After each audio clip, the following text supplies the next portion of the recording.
Welcome back, everyone. It is Thursday, June 12th in the MLB. Our favorite picks are on the way. As always, it's Austin, joined by Logan, recapping a winning day for us. A little 3-3, up about a quarter unit. We'll take that. Luzardo, over an ounce. Great call, Logan. We like to see you bouncing back. Otani with a clutch triple in the ninth. We split our both 1+5, five parlays. We went 1-1 there. And then we did miss the long shot, which was a quarter unit. And Robbie Ray did not record a win. He didn't even make it 5 innings. What a disaster of a game for him. And they ended up winning by 3, but he just did not pitch well. But let's dive into our picks today. We have 3. It's a short slate. We've got 2 1-unit plays and a half unit, a little plus 150 play, which I'll touch on in just one moment. And I'll dive into my first pick. Then we'll get to Logan with another outs prop. Let's talk with the Kansas City Royals. My first pick of the day. Their team total over 3.5 runs, which is currently minus 130 on Bet365. I take it probably to minus 140, minus 145. I think the Royals got a chance at winning today. I'm just not going to fade the Yankees offense. And heck, if the Yankees want to go out there and put up 4, fine by me. So we at least get 9 innings of hitting. I'd certainly be okay with that. And I think they'll get some runs up on Seth Lugo. But I think the Royals offense will also show up, something that has yet to happen so far in this series. Because if you look at the first 2 games, we saw them score 2 in the first game against the who they faced in that one, Max Fried. Then they scored 3 yesterday, but all 3 came in the bottom of the ninth. So maybe they can carry that over coming into today's game where they'll face Will Warren. Now, Will Warren, we've talked about him before. I feel like you never know what you're getting from him. But on the road, he has struggled this season, which is exactly where we'll find him today. In fact, this season, we've seen Will Warren pitch to a 5.34 ERA. On the road, 6.5 with a 1.55 whip. He's allowing a 379 batting average on balls in play on the road this season. Why is that important? Because the Royals own the second lowest K percentage versus right-handed pitchers this month. They've done it all season long. They don't strike out a lot to put the ball in play. And if they can do that against Will Warren, normally good things will happen. We've seen when Will Warren is on, he can get the swing and the miss. And that's kind of what the Royals were doing yesterday to Clark Schmidt. Not known for being a K guy, managed to get 7. Hopefully they are a little bit more plate disciplined and seeing a right-handed pitcher back-to-back days in their home ballpark. I expect their offense to be a little bit better. I mean, heck, when you see that kind of a back-to-back the same side of the pitching, you tend to do pretty well. Logan would know that if you watched the Guardians game yesterday as they tagged another lefty there. They didn't do anything for us the day before. But again, Will Warren, look, in June, we've seen right-handed pitchers against the Royals. They're batting 283, not the highest WRC plus, only 110, which is 13th, but the 283 batting average, first in baseball. The Royals also,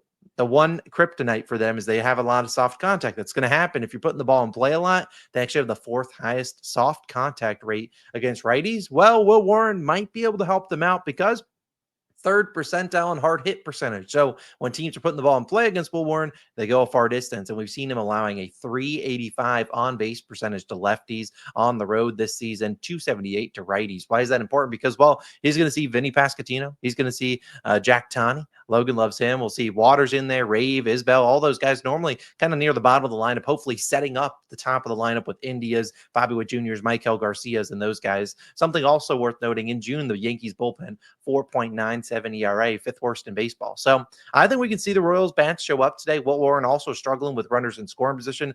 And so far this series, the Royals, I could do just as good as they've done it with runners in scoring position as they're 0 for 12. Eventually, the floodgates are going to break, and I think it breaks today, and they score at least 4 runs. They might even cash that against Will Warren himself. I love the Royals today, first just to score some runs. Not taking first 5, full game. Give me them to score 4. That is my first play of the day. But Logan, you got an outs prop today, and man, I am excited for this one. However, it's not an over. We're fading a guy. Who are we fading? Yeah, one last thing, though, on your last pick. You mentioned the Guardians broke out yesterday. Not only did they score runs after getting complete game shutout by Abbott, they put up their most runs of the season the day after I'm on them. You just cannot make that up. But yes, Austin, I am fading a pitcher today, and I'm fading Patrick Corbin of the Rangers. I'm taking his under 16.5 outs, minus 109 on Caesars is your best value. Now, I'm fading Corbin in this early game slate today. This one starts, I think, like it's the earliest game on the slate, actually, which is normally something that makes me, scared. But I don't mind fading Corbin today. He's fresh off an 8 innings pitched, 2 earned run start versus the Nationals, his old team. So, like, the Corbin revenge game narrative, that was written in that one. Prior to the Nats game, though, he was under this line in 3 straight starts. And unlike Rob Thompson of the Phillies yesterday, because we know I took Jesus Luzardo's over and outs, I said they will run their pitchers into the ground to try to get 6 innings pitched. And they did that. Luzardo did also pitch really well in that one. But unlike Rob Thompson and the Phillies, The Rangers are very protective of Patrick Corbin, knowing batters see him well third time through the order. Let's look at the splits. Times of facing opponent in game, this is Patrick Corbin. His first plate appearance, he allows a 221 batting average. Pretty solid, right?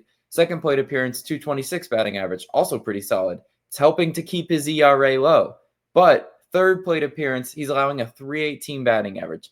That is what the managers are trying to protect from.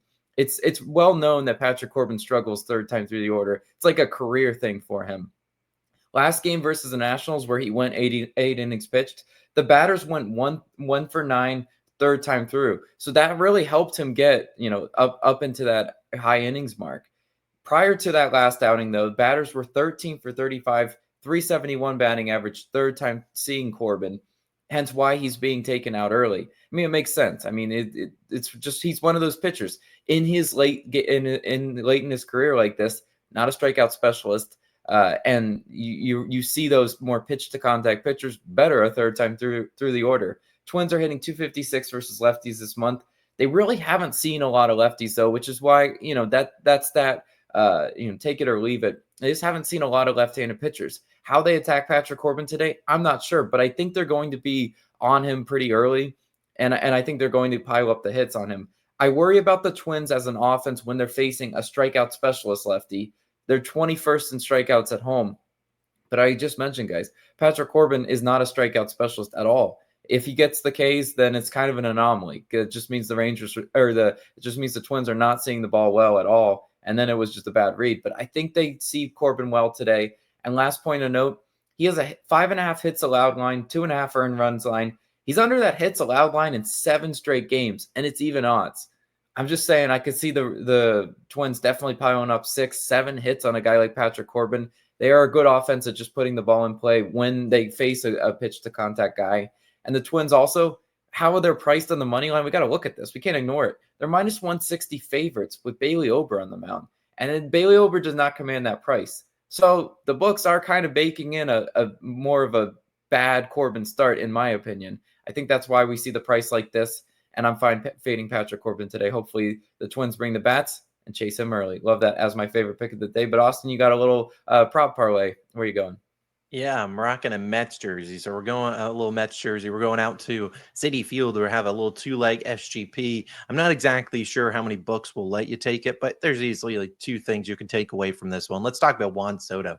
I'm taking his over 0.5 walks as well as his under 1.5 bases, which is plus 150 on Bet365. Just playing it for a half unit. We don't need to force 3 units onto a short slate. If you just want to take his over and walks, you can do that. I don't mind taking his plate appearances for him to walk, but I do want to hesitate people to do that if you're on FanDuel. And let's say Juan Soto gets intentionally walked and you did the plate appearance first or second. They don't grade those as walks. They just void the bet, which is really dumb. Whereas a book like BetMGM or Bet365, where we're playing this one, they will grade that. If he gets intentionally walked, they count it as a walk, which is another advantage of doing it there. I would have checked this out on BetMGM, but they didn't have the player props up just yet, but they probably will pretty soon. This game does start early, just like Logan's Rangers pick. I really think this is a good angle to attack here for Juan Soto. I get he's been scorching hot recently, which is why I think it is baked in that we will be seeing him walked. And in fact, you look at so far the series, he's yet to draw a walk. The Nationals, his former team, have, I think, been trying to pad his stats because they've been pitching to him. And what's been happening? Well, he's 4 for 8 in this series with 2 homers and 4 RBIs. I just don't know why we're doing it. So I would expect today them to come in here and walk him. And I think the only way he doesn't get walked is if there's maybe first and second, no outs. And they're like, well, we don't really want to load the bases. But if it's like, hey, there's a guy on second and it's 1 out, we'll easily walk him here today or pitch around him. And if he's going to chase at it. And we've seen him kind of do that against Michael Soroka. He has good splits against Soroka. Another reason why I wouldn't be shocked if he walks. He's 6 for 10 with 2 homers against Michael Soroka, who is scheduled to pitch for the Nationals today. But in those 6 for 10, he also has 4 other plate appearances that resulted in a walk. And I just don't see why we would pitch to Juan Soto today. Call me crazy, but you look at the guys in front of Soto. We have Lindor, has never seen Soroka. We have Nimmo, who's 2 for 9. So I think if those 2 guys get out, There is no chance we're pitching to Juan Soto with no one on base. I just don't see it happening. Or if maybe Nemo or Lindor, I just if the Nationals pitched to him today, they're literally idiots. So I wouldn't be shocked if he's just walked. If you want to ladder a 2+ walks line, I don't hate it. There's no reason to pitch to him today. And so I like his over and walks, which is parlayed was his under and bases. The walks is like -130. I think it heavily correlates with the under base. If it's getting walked, he's not getting bases. Walks don't count as bases, as you guys probably should know, at least I hope. So I really do like this parlay. Only putting a half unit on it because no reason to put a full unit on here and force a 3 units onto the card. But let's cash this bad boy and sweep the board. So again, to recap our picks, Royals to score 4. We need it. Patrick Corbin's under an ounce and the little Juan Soto parlay on over and walks, under and bases. You could take either of them individually. I'm taking them both together because they're heavily correlated. Let's hope it doesn't come down to like the last AB and he somehow gets a double or something like that. But Juan Soto, we're fading you today. Go keep the bat on your shoulder. Take those walks, man. So those are the 3 picks. That's all we got for you today. We'll have our NBA video live later on today. Unfortunately, the latter lost, but we continue to stay dialed in on the props on a 11-1 run over there. We'll try to do that once again tonight. So check out that video. It'll be live later on tonight, probably like 6 to 8 p.m. somewhere in there. Either way, we're out of here. We'll see you guys back tomorrow, and hopefully we're recapping a 3-0 sweep. See you then. Peace.